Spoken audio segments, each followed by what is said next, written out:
Israel और फिलिस्तीन के बीच चल रही जंग की खबर। ये जंग लगातार जारी है, दोनों तरफ से हमले हो रहे हैं। आपको बताएंगे इस जंग में अभी क्या हो रहा है, दुनिया में किस तरह की हलचल और दहशत है। खबर ईडी के एक्शन को लेकर भी। आज आम आदमी पार्टी के विधायक हैं अमानतुल्लाह खान, उन्हीं के ठिकानों पर ईडी की छापेमारी चल रही है। ये वक्फ बोर्ड से जुड़ा एक पुराना मामला है जिसमें पहले एंटी करप्शन ब्यूरो ने भी कार्रवाई की थी। इसके साथ ही आज सवाल ये कि कथित शराब घोटाले में गिरफ्तार संजय सिंह का क्या होगा। दरअसल ईडी वाली रिमांड जो 5 दिन की थी वो आज 10 अक्टूबर को खत्म हो रही है। संजय सिंह को आज फिर कोर्ट में पेश किया जाएगा। और फोन टैपिंग विवाद में आज राजस्थान के सीएम अशोक गहलोत के ओएसडी से पूछताछ होनी है। दिल्ली पुलिस की क्राइम ब्रांच ने गहलोत के करीबी लोकेश शर्मा को 11 बजे पूछताछ के लिए बुलाया है। तो ये वो तमाम खबरें हैं जिन पर आगे विस्तार से जानकारी आप तक पहुंचाएंगे।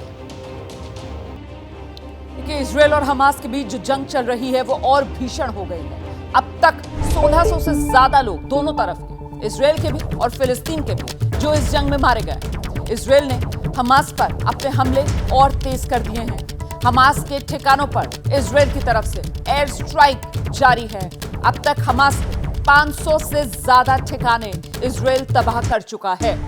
तो हमास ने जो शुरुआत की थी अब उसे खत्म कर ही इजरायल दम लेगा, यही हुंकार इजरायल की तरफ से भरी जा रही है। इजरायल और हमास के बीच पिछले शनिवार से ये जंग चल रही है। जंग का आज चौथा दिन है और जैसे जैसे वक्त बीतता जा रहा है वैसे वैसे युद्ध की विभीषिका जो है उसका दायरा लगातार बढ़ रहा है। हर दिन मरने वालों का आंकड़ा तेजी से बढ़ रहा है, घायलों की संख्या में लगातार इजाफा हो रहा है और हर दिन तबाही के नए वीडियो सामने आ रहे हैं जिन्हें देखकर यह साफ हो रहा है कि इजरायल तो अब रुकने वाला नहीं है।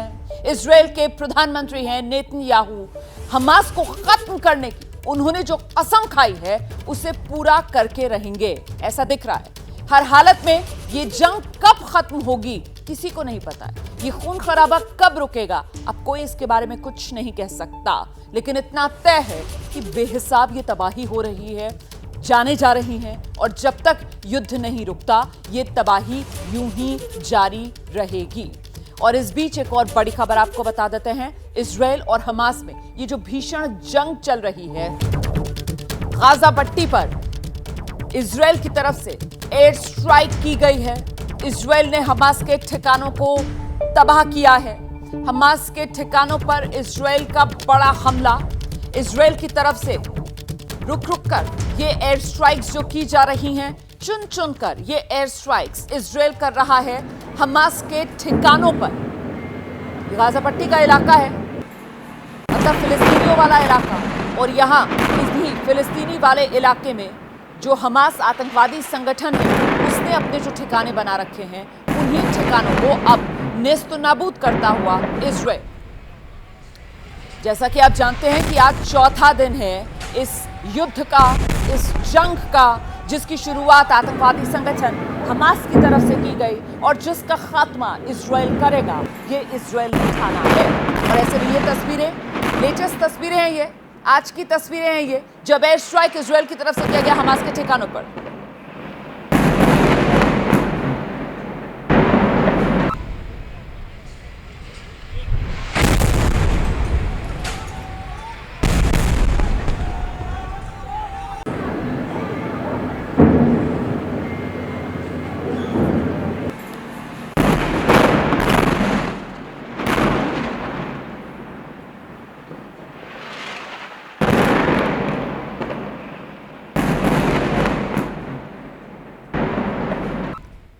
तो ये जो नेतन्याहू का प्रण है, जहां ये रण आर पार का होने वाला है, वो कितना भीषण होता जा रहा है, इन तस्वीरों को देखकर आपने अंदाजा लगाया। और मैं जरा आपको अपडेट दे देती हूं कि अभी तक 4 दिन ये जो तबाही बेहिसाब हुई है, इसमें मौत का आंकड़ा देख लीजिए। इजरायल के 900 लोग अभी तक मारे गए हैं, फिलिस्तीन के 704 लोग अभी तक मारे जा चुके हैं। वहीं घायलों की अगर बात की जाए तो इजरायल में 2616 लोग घायल बताए जा रहे हैं, फिलिस्तीन में 3800 पर यह घायलों का आंकड़ा पहुंच चुका है। तो ये अभी तक का तबाही का अपडेट इजरायल और फिलिस्तीन का एक कंपैरिजन मैं आपको दिखा रही हूं। मौत का आंकड़ा देख रहे हैं आप दोनों ही तरफ, इजरायल में 900, फिलिस्तीन में 704। घायलों का आंकड़ा देख रहे हैं आप दोनों ही तरफ, इजरायल में 2616 और फिलिस्तीन में ये आंकड़ा जो है वो 3000 से ज्यादा का है, जो अब से कुछ देर पहले हमने आपको दिखाया था। और इस बीच कुछ और जरा तस्वीरें जल्दी से दर्शकों को दिखा देते हैं। ये देख रहे हैं आप, ये गाजा शहर है और जरा देखिए गाजा शहर, ये गाजा दरअसल जो गाजा पट्टी है उसमें गाजा शहर है, उत्तरी गाजा है, ये अलग अलग इलाके हैं वहां गाजा पट्टी में। और वहीं ये गाजा शहर की तस्वीरें, पूरी तरीके से तबाही। और ये जो तबाही हो रही है वो इजराइल की तरफ से जो एयर स्ट्राइक्स की जा रही है, मतलब वो जो हवाई हमले किए जा रहे हैं, उन हवाई हमलों में देखिए कैसे ये गाजा शहर पूरी तरह नेस्त नाबूद होता हुआ नजर आ रहा है। इमारतें खंडर बन चुकी हैं, हर तरफ सिर्फ और सिर्फ मलबा ही है। और ऐसे में इन इलाकों में रहने वाले लोगों का क्या हाल हुआ होगा, इसका अंदाजा लगाना मुश्किल नहीं है। इजराइल की तरफ से पहले ही साफ कर दिया गया था कि इजराइल छोड़ेगा नहीं। इजराइल की तरफ से पहले ही साफ कर दिया गया था कि वो हमास से इस बार हिसाब बराबर करेगा। और उसी दिशा में इजराइल बढ़ता हुआ, जिसकी गवाही ये तस्वीरें दे रही हैं। गाजा शहर खंडर में तब्दील हो चुका है। देखिए जरा किस तरीके से यहां जो इमारत रही होगी पूरी तरह खत्म हो चुकी है। ऐसा लग रहा है जैसे टारगेटेड अटैक बिल्कुल इसी जगह पर किया होगा। और इसका इंपैक्ट आसपास की इमारतों में भी किस रूप में देखा जा सकता है, तस्वीरें आपके सामने हैं। और इस बीच एक और बड़ी खबर आपको बता देती हूं, हमास का ताजा बयान सामने आया है। हमास कह रहा है हम लंबी लड़ाई के लिए तैयार हैं। यह हमास की तरफ से कहा जा रहा है, हम लंबी लड़ाई के लिए तैयार हैं। मतलब इजराइल की ताकत के सामने हमास फिलहाल घुटने टेकने के लिए तैयार नहीं है।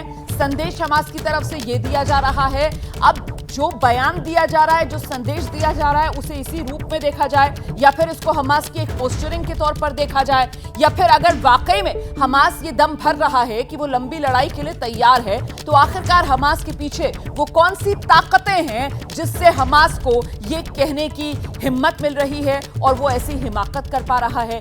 ये अपने आप में कई सवाल हैं जिनके जवाब हमें आगे तलाशने होंगे। मेरे साथ इस वक्त मेरे दो सहयोगी मौजूद हैं। अभिषेक उपाध्याय हमारे साथ जुड़ रहे हैं और आशीष सिंह हमारे साथ इस वक्त मौजूद हैं। आपको पहले आशीष के पास लेकर चलते हैं और जरा जानते हैं आशीष से किस तरफ ये पूरा मामला आगे बढ़ता हुआ नजर आ रहा है अब, जबकि हमास की तरफ से ये बयान जारी किया जा रहा है कि हम तो तैयार हैं एक लंबी लड़ाई के लिए। आशीष देखिए रोमाना, परसों भी जब मैं और आप इस बारे में बात कर रहे थे तो भी ये हम आशंका जाहिर कर रहे थे कि ये मामला और ज़्यादा बढ़ सकता है। उसी को बढ़ता हुआ हम देख रहे हैं। जिस तरह से हमास ने कहा है कि वो लंबी लड़ाई के लिए तैयार हैं, वैसे ही इजरायली फोर्सेस ने, IDF ने कहा था कि long and challenging days are ahead 2 दिन पहले, और हम उसके लिए तैयार हैं। यानी दोनों पक्ष को ये पता है कि अब पीछे वो नहीं हटने वाले, एक दूसरे पर डिसाइसिव अटैक कर रहे हैं। और ये बड़ी बात है कि हमास की तरफ से ये तक धमकी दी गई कल रात को कि अगर इजराइल ने इस तरह से सिविलियंस को, हमास के लोगों को मारना शुरू किया या और आगे बढ़ाया, तो हम जिन लोगों को हॉस्टेज लेके गए हैं गाजा से,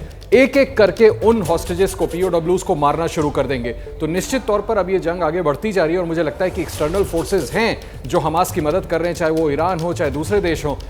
लेबनान को हम देख ही रहे हैं किस तरह से उनके समर्थन में सामने आया है, जिससे उनको बल मिल रहा है और वो ये इस तरह की धमकी दे रहे हैं कि अब वो लॉन्ग बैटल के लिए भी तैयार है। आप रहिए मेरे साथ, में लौटूंगी आपके पास। अभिषेक उपाध्याय के पास जरा चलेंगे। अभिषेक, आपने तो वो रूस यूक्रेन युद्ध की जो विभीषिका है उसे खुद अपनी आंखों से देखा है। युद्ध के उस दर्द को आपने बेहद करीब से वहां महसूस भी किया है। मैं आपके पास आऊंगी अभिषेक। इस बीच एक बड़ी खबर आ रही है, दर्शकों को बता देते हैं जरा जल्दी से। गाजा बॉर्डर पर हलचल तेज हो गई है। इजरायली फौज ने बड़ी तैयारी कर रखी थी। 3 लाख रिजर्व फोर्स को जमा किया गया है। गाजा बॉर्डर पर इजरायली टैंक पहुंचे हैं। ग्राउंड ऑपरेशन की तैयारी में है इजरायल। ये इस वक्त की बड़ी खबर, ग्राउंड ऑपरेशन की तैयारी में इजरायल। इजरायली फौज ने की बड़ी तैयारी, ये जानकारी सामने आ रही है।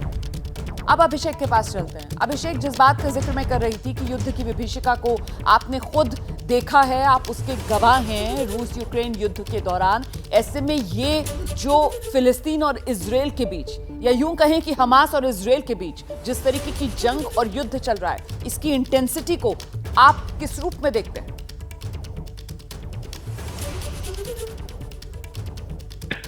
रोमाना, ये जो है हर बीतते दिन के साथ, चौथा दिन है और हर बीतते दिन के साथ इसका दायरा बढ़ता जा रहा है। और आपने जो रूस यूक्रेन की बात की है, देखिए रूस यूक्रेन की लड़ाई, क्योंकि मैं उस वक्त वहां मौजूद था, और जो पहली स्ट्राइक हुई थी वो डोनबास में हुई थी, वो ब्लैक सी के आसपास हुई थी। और उसके बाद जिस तरह से वो स्केलेट हुआ, कब वो कीव पहुंचा, खार्किव पहुंचा, इनफैक्ट लवीव तक पहुंच गया, पता ही नहीं चला। और यहाँ भी वही हो रहा है। देखिए आप वही बात कर रही थी कि जो हमास और फिलिस्तीन फिलिस्तीन और गाजा स्ट्रिप की लड़ाई, ये लड़ाई ऑलरेडी नॉर्थ की ओर चली गई है और लेबनान के बॉर्डर पर बाकायदा इन्फिल्ट्रेशन की कोशिशें हुई हैं। हमने इंटरव्यू किया था कल, जो न्यूयॉर्क में काउंसल जनरल हैं इजराइल के, उन्होंने ये बताया कि बाकायदा इन्फिल्ट्रेशन की कोशिश हुई है लेबनान की ओर से और उन्होंने न्यूट्रलाइज किया है टेररिस्ट को, यानी कि नॉर्दर्न फ्रंट भी एक्टिवेट हो गया है। अब आप सोचिए कि वेस्ट बैंक एक्टिवेट हो जाए, अगर गोलन की तरफ, सीरिया की तरफ मामला एक्टिवेट हो जाए, और ये जहां पर गाजा में लड़ाई चल रही वो तो एक्टिवेट है ही है और पीछे ईरान का हाथ बताया जा रहा है, तो ये मामला किस दिशा में जा रहा है यहीं से ये बात समझी जा सकती है। और ये हमास जो जितने दावे कर रहा है कि ये लड़ाई लंबी चलेगी वो इसीलिए कर रहा है क्योंकि हमास और इस लड़ाई में अकेला नहीं है और इस लड़ाई को इजराइल बनाम हमास समझना भी बहुत ही जल्दबाजी होगी। ये लड़ाई कहीं ज्यादा बड़ी है, ये लड़ाई कहीं ज्यादा बड़ी है, लेकिन ये नहीं भूलना चाहिए कि इजराइल मतलब अमेरिका, मतलब यूएस, और ऐसे में जिस तरीके से हमास के पीछे जो ताकतें खड़ी हुई नजर आ रही हैं, जिनके बूते पर हमास की तरफ से ये कहा जा रहा है कि साहब हम लंबी लड़ाई के लिए तैयार हैं, तो आशीष कुमार सिंह क्या माना जाए, क्या दुनिया वर्ल्ड वॉर 3 के मुहाने पर पहुंचती हुई नजर आ रही है? देखिए, जब तक एक्टिव प्लेयर्स और मल्टीलैटरल ऑर्गेनाइजेशंस इंटरवीन करके कोई डिसाइसिव स्टेप नहीं उठाते हैं, जिसकी गुंजाइश फिलहाल कम लग रही है, लेकिन अगर ऐसा हो जाए तो ज़्यादा बेहतर होगा। तब तक तो यस, आप जो कह रही हैं ऐसा होता लग रहा है कि वर्ल्ड वॉर 3 की तरफ हम बढ़ रहे हैं। जिस तरह से हमने कल देखा कि पेंटागन के स्पोक्स पर्सन जो हैं वो एक रिपोर्टर को जवाब देते हुए, शायद आपने भी देखा होगा, उनकी आंखों में आंसू आ गए। तो जो वेस्टर्न कंट्रीज़ जिस तरह से इस पर प्रतिक्रिया दे रही हैं, जो बाइडन ने जो पोजीशन लिया, कल कनाडा में हमने देखा कि कैसे भीड़ इकट्ठा हो गई।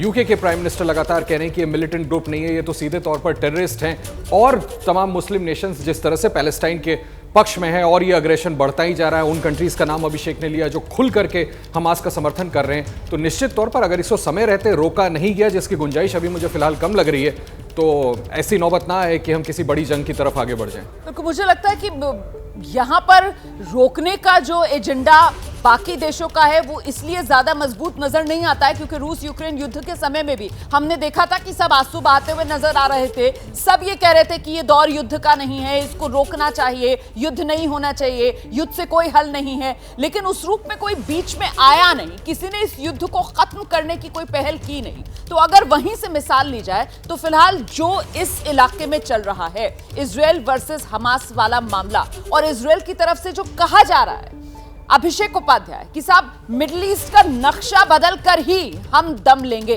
तो फिर ये मामला अब आगे और कहां तक पहुंच सकता है?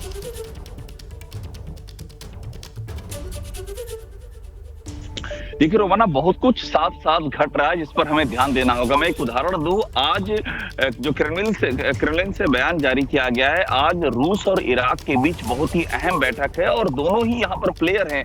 रूस इसलिए प्लेयर है कि जिस तरह से ईरान का मसला है, ईरान के मामले में रूस का क्या किरदार है ये सभी को पता है। तो इसमें नए नए किरदार जुड़ रहे हैं, नई नई मीटिंग्स हो रही हैं, और सबसे अहम बात यह है कि जिस तरह से ये लड़ाई हमास और इजराइल के बीच चल रही है, और जिस तरह से ऐसी संभावना है कि ये ग्राउंड ऑपरेशन तक मामला जा सकता है। 3 लाख, जो भी आप खबर पढ़ रही थी वो सच्चाई है, रिजर्व फोर्सेस मिलाकर के 3 लाख इकट्ठा कर लिया है इजराइल ने, और टैंकों का पूरा एक जमावड़ा है जो गाजा स्ट्रिप है, जो एरिज क्रॉसिंग है वहां पर। तो अगर ये मामला ग्राउंड ऑपरेशन की ओर जाता है तो इसकी इंटेंसिटी कहां तक जाएगी, इसे यहीं से समझा जा सकता है। और जिस तरह से नॉर्दर्न फ्रंट एक्टिवेट है, लेबनान की ओर से अटैक हो रहे हैं और इजराइल बाकायदा नेम कॉलिंग कर रहा है लेबनान के बारे में। इजराइल की ओर से कहा जा रहा है कि लेबनान इस मामले में पार्टी बना हुआ है, वहां से इन्फिल्ट्रेशन की कोशिशें हो रही हैं। तो देखिए, 2 फ्रंट तो अभी एग्जैक्टली एक्टिवेट दिख रहे हैं, गाजा स्ट्रिप और साथ में जो इजराइल का नॉर्दर्न बॉर्डर है,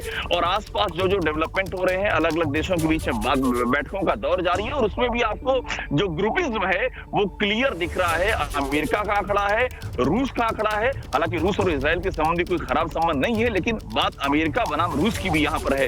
तो ये सारी चीजें इस बात का इशारा कर रही हैं कि ये मामला ट्रिकी होने जा रहा है, और इसे मैं फिर से वही कहूंगा, ये हमास बनाम इजराइल तक लिमिटेड नहीं होता हुआ नजर आ रहा है। जो बात आपने कही ना कि देखिए रूस के इजराइल के साथ रिश्ते खराब नहीं है, लेकिन ये मामला जो है वो दरअसल रूस वर्सेस यूएस, ये मामला पूरा ईरान के संबंध रूस के साथ, ईरान के संबंध चीन के साथ, और इसीलिए मैं इसको लेकर गई इस दिशा में कि क्या दुनिया वर्ल्ड वॉर 3 के मुहाने पर खड़ी हुई है? क्या जो रशिया और यूक्रेन युद्ध के समय पूरी तरीके से मुकम्मल नहीं हुआ, वो इस इजराइल वर्सेस हमास वाली जंग के बाद होता हुआ नजर आएगा कि वाकई में दुनिया इस तरीके से खेमों में बटी होगी कि मजबूर हो जाएगा दुनिया के जो बड़े बड़े शक्तिशाली देश हैं वो साइड लेकर एक दूसरे की मदद करने के लिए और युद्ध में उतरने के लिए? ये वो तमाम बड़े सवाल हैं जिनको लेकर आगे चर्चा करेंगे, लेकिन इस बीच कुछ और तस्वीरें आपको दिखाती हूं।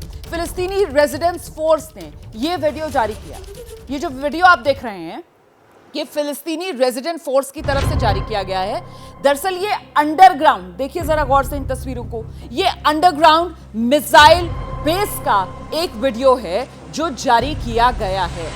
ये वही फिलिस्तीनी रेजिस्टेंस, माफ कीजिएगा, फिलिस्तीनी रेजिस्टेंस फोर्स है ये, जो हमास के लड़ाकों के साथ हमेशा खड़ी रहती है। ऐसे में उनके पास ये अंडरग्राउंड मिसाइल बेस होना और इस तरह इस वक्त इनकी तरफ से इसका प्रदर्शन किया जाना, क्या ये सिर्फ एक प्रोपेगेंडा वीडियो है या फिर वाकई में उनकी ताकत इतनी बढ़ चुकी है, वो साफ तौर पर, खुले तौर पर यहां पर चुनौती देते हुए नजर आ रहे हैं। और मैं फिर से दोहरा दूं कि ये चुनौती जो हमास की तरफ से दी जा रही है, वो चुनौती सिर्फ हमास की तरफ से नहीं है और वो चुनौती सिर्फ इजराइल तक सीमित नहीं है। यहां मामला सीधे अमेरिका तक पहुंचता है। इसी वजह से क्या दुनिया पर वर्ल्ड वॉर 3 का खतरा मंडरा रहा है? इजराइल और हमास के बीच युद्ध जारी है। इजराइल की तरफ से जो एयर स्ट्राइक्स हैं गाजा पट्टी पर, वो बढ़ा दिए गए हैं और इजराइल के इन्हीं अटैक्स को लेकर अब हमास की तरफ से धमकी दी गई है। इजराइल के एयर स्ट्राइक को लेकर चेतावनी हमास की तरफ से जारी की जा रही है। हमास कह रहा है कि अगर इजराइल ये एयर स्ट्राइक्स यूं ही जारी रखेगा तो एक एक एयर स्ट्राइक के बदले इजराइल के नागरिकों को जो बंदी बना रखा है हमास ने, वो उनको मारने का सिलसिला शुरू कर देगा। इजराइल के एयर स्ट्राइक को लेकर चेतावनी हमास की तरफ से जारी की गई है। हम सीधे रुक करेंगे, मेरे साथ मेरे सहयोगी मौजूद हैं। आशीष कुमार सिंह के पास आपको लेकर चलेंगे। साफ तौर पर आशीष कुमार सिंह, ये बंधकों के जरिए खुद के लिए ढाल बनाने की हमास की तरफ से कोशिश? जी हाँ, बिल्कुल। हमास ने यही धमकी खुल करके दी है कि अगर अपने एयर स्ट्राइक्स इजराइल नहीं रोकता है तो वो जितने भी लोगों को बंदी बना के लेके गया है उन सबको एक एक करके मारना शुरू करेगा। और मैं आपको बताऊं, देखिए जिस तरह का मिलिटेंट ऑर्गेनाइजेशन, आतंकी संगठन वो है, उनके लिए बड़ा आसान है। वो सिर्फ गीदड़ भक्ति या धमकी नहीं दे रहे, उन्होंने घुस करके इजराइल के करीबन 800, 900 या 1000 के करीब नागरिकों को मार दिया है ऑलरेडी। तो ये बहुत बड़ा खतरा है जो सामने है। एक एक करके अगर वो हॉस्टेजेस को मारना शुरू करेंगे तो ये सिर्फ इजराइल को डिस्टर्ब नहीं करेगा बल्कि पूरे विश्व को डिस्टर्ब करेगा और ऐसे में अग्रेशन और बढ़ता जाएगा। तो निश्चित तौर पर शायद ये वक्त है, 4 दिन बीत गए हैं जब इन्फ्लुएंशियल कंट्रीज को, चाहे वो इस पक्ष के हो चाहे उस पक्ष के, और जिन 2 देशों का महत्वपूर्ण बैठक का जिक्र अभिषेक कर रहे थे, अगर उसके माध्यम से कोई रास्ता निकल सके तो जल्द से जल्द निकाले। क्योंकि पहले ही रोमाना बहुत से निर्दोषों को इस जंग में मारे जाते हुए हमने देखा है। फैमिलीज की फैमिलीज काट दी गई। हल निकाला जाए, इसी का पूरी दुनिया को इस वक्त इंतजार है। और ऐसे में अभिषेक, यहाँ पर अगर हमास की रणनीति की बात की जाए तो जिस तरीके से बंधक बनाकर हमास इजराइल के नागरिकों को लेकर गया था, तभी लग रहा था कि बार्गेन करने की वो तैयारी में है। हालांकि अभी एयर स्ट्राइक्स होंगे तो उसके जवाब में हम नागरिकों को मारना शुरू कर देंगे, ये प्लान बी बहुत मुमकिन है। लेकिन वो प्लान ए, वो बार्गेन डील क्या रही होगी हमास के जहन में, जिसके चलते वो इन नागरिकों को इजराइल के बंधक बनाकर लेकर गया?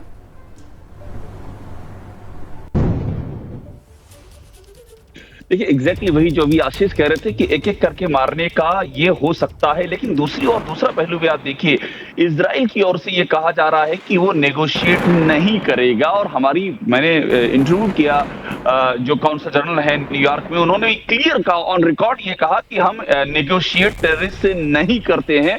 मैंने उनसे सवाल यही किया था कि आपके 100 से ज्यादा वहां पर होस्टेज हैं और क्या अगर वो नौबत आएगी तो आप बात करेंगे, तभी उनका ये था। और एक बात और ध्यान दीजिए, बेंजामिन नेतन्याहू का एक के बाद दूसरा बयान सामने आ रहा रोमाना, लेकिन उन्होंने होस्टेज शब्द का जिक्र नहीं किया है। और ये इंडिकेशन देता है कि वो नहीं कोई भी संकेत नहीं दे रहे हैं कि किसी भी तरह से हमास से कोई नेगोशिएशन किया जाएगा। उसके जो दूसरे रास्ते हैं, जिस तरह से गाजा पर लगातार अटैक हो रहा है, जिस तरह से अमेरिका को इसमें अमेरिका से मदद ली जा रही है, उन रास्तों के जरिए दबाव बना करके कोई रास्ता निकालने की कोशिश हो सकती है। लेकिन सीधा इजराइल बात करेगा, इसके कोई संकेत नहीं है, उल्टा इसका डिनायल ही आ रहा है अभी तक। बहुत शुक्रिया आपका अभिषेक उपाध्याय। देखिए, फिलिस्तीन इजराइल युद्ध को लेकर इस वक्त एक बड़ी खबर आ रही है। इजराइल की सेना की तरफ से कहा गया है गाजा बॉर्डर पर इजराइल का फिर से कब्जा हो गया है। इस बॉर्डर से पिछले एक दिन में एक भी आतंकवादी इजराइल में नहीं घुस पाया है। हालांकि इजराइल की सेना का मानना है कि अभी भी कम संख्या में ही सही कुछ आतंकी इजराइल में छिपे हुए हैं। तो आईडीएफ इजराइल डिफेंस फोर्सेस की तरफ से यह बयान जारी किया गया है कि जो गाजा का बॉर्डर है वो दोबारा से इजरायली सेना के कब्जे में आ चुका है। इसी बॉर्डर के जरिए ही गाजा से बड़ी संख्या में जो हमास के आतंकवादी हैं वो इजराइल में घुसे थे और उन्होंने इजराइल में ये मारकाट मचाई थी। और अब इस बॉर्डर पर एक बार फिर इजराइल की फोर्सेस का कब्जा हो चुका है। दोबारा इजराइल ने ये जो बॉर्डर है अपने कब्जे में ले लिया है।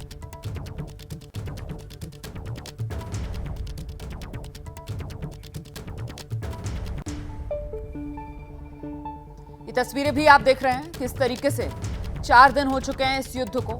अब इजराइल की तरफ से जो जवाबी कार्रवाई की जा रही है उसी की गवाही देती ये तस्वीरें। एयर स्ट्राइक्स लगातार इजराइल की तरफ से की जा रही है।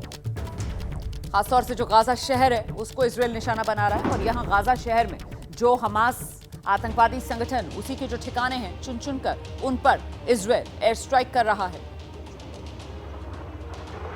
हालांकि इतनी घनी आबादी वाला ये इलाका है कि वो जगह जो हमास का हाइड आउट है, हमास का ठिकाना है, उसके आसपास जो अन्य इमारतें हैं, जाहिर सी बात है वो हमला इतना भीषण होता है कि वो भी उसकी चपेट में आती हैं और इसी के चलते ये इलाका नेस्तो नाबूद होता हुआ।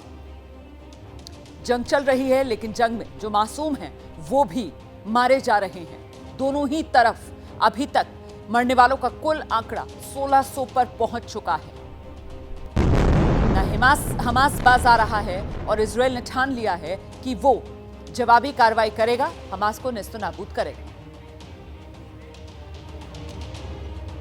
गाजा पट्टी, ये नाम आप बार बार सुन रहे होंगे। आखिरकार गाजा पट्टी है क्या, ये जरा मैं आपको विस्तार से बता देती हूँ। ये जो पूरा इलाका है ये इजराइल वाला इलाका है और ये हिस्सा जो है ये गाजा पट्टी का इलाका है। गाजा पट्टी में आप देख रहे हैं यहाँ पर जो मुख्य शहर हैं वो गाजा पट्टी, उत्तरी गाजा, गाजा सिटी, ये दीर अल-बाला, खान यूनुस, रफा, ये इसके मुख्य शहर हैं। ये इलाका जो है वो दो तरफ से तो इजराइल से घिरा हुआ है, जैसा कि आप देख रहे हैं यहाँ पर। एक तरफ मिस्र है और एक तरफ इसके ये भूमध्य सागर वाला इलाका है। आप देख सकते हैं ये पूरा इलाका सिर्फ 10 किलोमीटर चौड़ाई है। इस पूरी गाजा पट्टी वाले इलाके की सिर्फ 10 किलोमीटर चौड़ाई और जो इसकी लंबाई है वो सिर्फ और सिर्फ 41 किलोमीटर की इसकी लंबाई है। गाजा पट्टी के ये प्रमुख शहर जिनके बारे में मैंने पहले जिक्र किया वो तमाम नाम आप देख रहे हैं। और इस पूरे इलाके में जो आबादी है, मतलब यहाँ इस गाजा पट्टी में जो लाल रंग का हिस्सा आप देख रहे हैं, इसकी पूरी आबादी 20 लाख से ज्यादा, आप कह सकते हैं करीब 21 लाख के आसपास आबादी है। और यहाँ प्रति वर्ग किलोमीटर मतलब औसतन जो आबादी है वो 5500 लोग रहते हैं प्रति वर्ग किलोमीटर में। तो इससे आप अंदाजा लगा सकते हैं कि कितनी घनी आबादी वाला ये पूरा इलाका है। और ऐसे में इन इलाकों में जब हमास के ठिकानों पर इजराइल की तरफ से एयर स्ट्राइक्स किए जा रहे हैं तो जाहिर सी बात है घनी आबादी वाले इलाके और जो आम नागरिक हैं वो भी इन हमलों की चपेट में आ रहे हैं, मारे जा रहे हैं। इजराइल पर कट्टरपंथी आतंकवादी संगठन हमास के हमले से एक भयानक जंग की ये जो शुरुआत हुई, ये एक ऐसी जंग है जिसने बरसों पुराने विवाद को फिर से जिंदा कर दिया है। और इस जंग का केंद्र गाजा है। गाजा वो इलाका जो फिलिस्तीन और इजराइल के बीच जंग का मैदान आज की तारीख में बना हुआ है।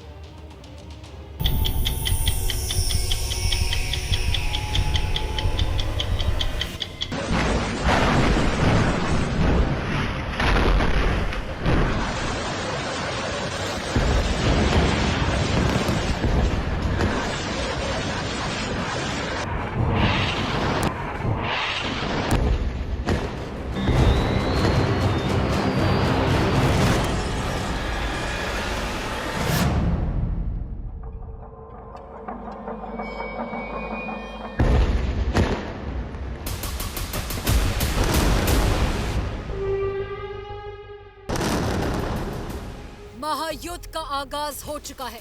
गाजा मिसाइल और टैंकों की दहाड़ सुनाई दे रही है क्योंकि इजराइल ने हमास के सर्वनाश की तैयारी कर ली है। यह हमास की तबाही का सिर्फ ट्रेलर है। इंतकाम की आग में जल रहा इजराइल कट्टरपंथी संगठन हमास को पूरी तरह कुचलने के लिए कमर कस चुका है। गाजा पट्टी पर इजराइल की घेराबंदी। गाजा बॉर्डर पर उतारी टैंकों की पलटन। अटैक को तैयार 1 लाख इजरायली सैनिक। हमास की सुरंग पर होगी भीषण बमबारी। इजराइल से टकराना हमास को पड़ेगा भारी। אנחנו מטילים מצור מוחלט על העיר עזה. אין חשמל, אין מזון, אין מים, אין דלק. הכל סגור. אנחנו נלחמים בחיות אדם ואנחנו נוהגים בהתאם. इजराइल हमास के लड़ाकों को चुन चुन कर मारने को आमादा है। इसके लिए इजराइल ने गाजा का बिजली पानी तक बंद कर दिया है। गाजा ऐसा बैटलफील्ड बन चुका है जहां युद्ध के तबाही की उल्टी गिनती शुरू हो चुकी है। देखना यह है कि हमस का बी प्लान क्या है। हमस ने अपने को वहाँ बचा के भी रखा होगा। उन्हीं ने भी कुछ टनल्स खोद रखी हैं, कुछ अंडरग्राउंड सिस्टम है। ये अंदर जाएंगे तो क्या होता है ये आने वाला समय बताएगा। देखिए, गाजा में इजराइल की बड़ी एयर स्ट्राइक। हमास के एक और ठिकाने को तबाह किया गया है गाजा में इजराइल की तरफ से। इजराइल की एयर स्ट्राइक का ताज़ा वीडियो भी सामने आ गया है। इजराइल ने बड़ी एयर स्ट्राइक की है गाजा इलाके में। दिखा देती हूँ आपको तस्वीरें। ले आइए जरा, बड़ी स्क्रीन पर तस्वीरें दिखाइए दर्शकों को। ये आप सबसे ताज़ा विजुअल्स देख रहे हैं। देखिए आप किस तरीके से काले घने धुएं का गुबार जिस जगह से उठ रहा है। दरअसल ये गाजा का इलाका है और यहाँ पर एयर स्ट्राइक जो है वो इजराइल की तरफ से किया गया है, जिसके बाद इस इलाके में एयर स्ट्राइक होती है, बड़ा धमाका होता है और ये काले घने धुएं का गुबार सब कुछ नेस्तो नाबूद होता हुआ यहाँ नजर आ रहा है। इजराइल की तरफ से बार बार इस बात को दोहराया जा रहा है कि वो हमास को छोड़ेंगे नहीं और ऐसे में हमास के ठिकानों पर चुन चुनकर इजराइल की तरफ से ये एयर स्ट्राइक्स की जा रही हैं। हमास के कत्लेआम के लिए इजराइल अब पूरी तरीके से एक्शन में आ चुका है। इजराइल की तरफ से हमास के ठिकानों पर बमबारी जारी है और इन सब के बीच पूरी दुनिया की नजर अब गाजा के इलाके पर ही आकर टिक गई है, क्योंकि गाजा हमास के आतंकवादियों का गढ़। सवाल है इजराइल किस तरह गाजा से हमास का सफाया करेगा। क्या इजराइल के हमले से 10 दिन में ही हमास का दी एंड हो सकता है?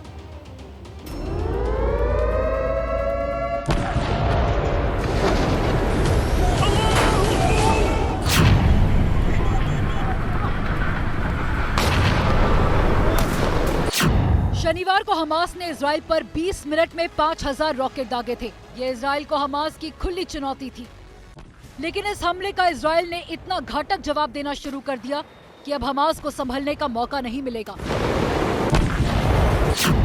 इजरायली सेना हमास से विनाशकारी बदला ले रही है। रविवार को ही इजराइल ने गाजा पर भीषण बमबारी शुरू कर दी थी। दूसरी तरफ इजरायली एयरफोर्स लगातार अटैक कर रही है।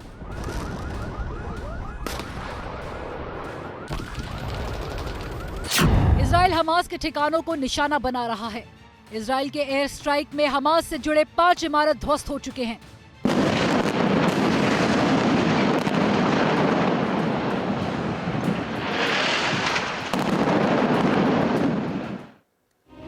बीच एक और बड़ी खबर आपको बता दें, ये जो गाजा का बॉर्डर है यहाँ पर इस वक्त हलचल तेज होती हुई नजर आ रही है। इजरायली फौज ने बड़ी तैयारी की है। 3 लाख रिजर्व फोर्सेस को जमा किया है गाजा बॉर्डर पर। इजरायली टैंक्स भी पहुंच रहे हैं।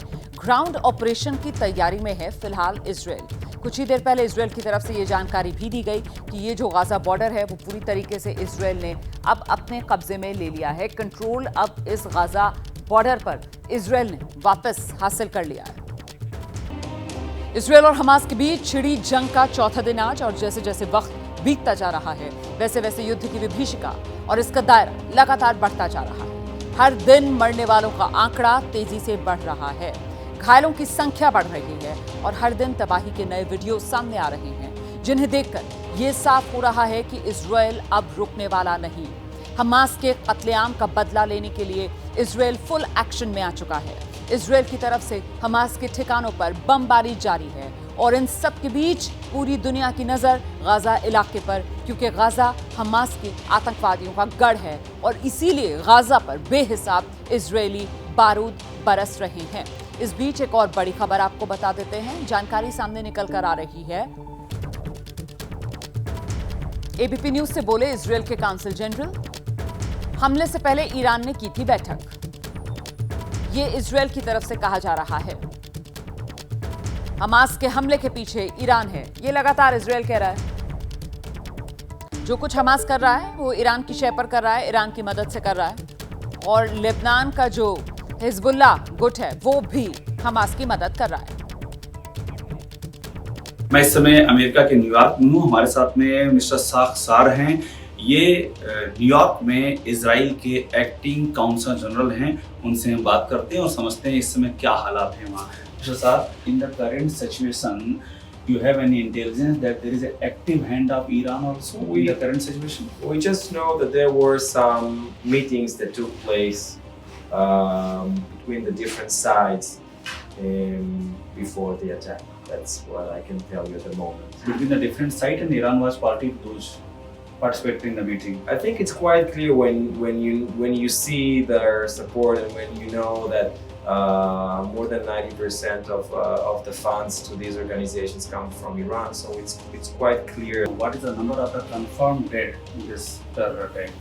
The official number is now more than 700. Unfortunately, I think it's going to be higher because we're still checking the areas that in which these horrible and savage attacks and massacre took place, and there are still bodies on the ground and still fight with Hamas and Palestinian Islamic Jihad terrorists. What is your information regarding the hostage situation? Because there was significant number of hostages. Have they raised any demand? Not yet. Not yet. And Israel is not negotiating and not talking. Not negotiating. Is Israel? This is your stated policy that you will not negotiate with terrorists. Israel currently does not negotiate this issue. They want a sort of trade-off between these hostages and the terrorists who are in your jails in Israel. We are not talking to them. And they will not talk to them. We are not talking to them. This is what I know and this is what I can tell you. That we are not talking to them at the moment. They can talk to whoever they want to, but we are not talking to them about this.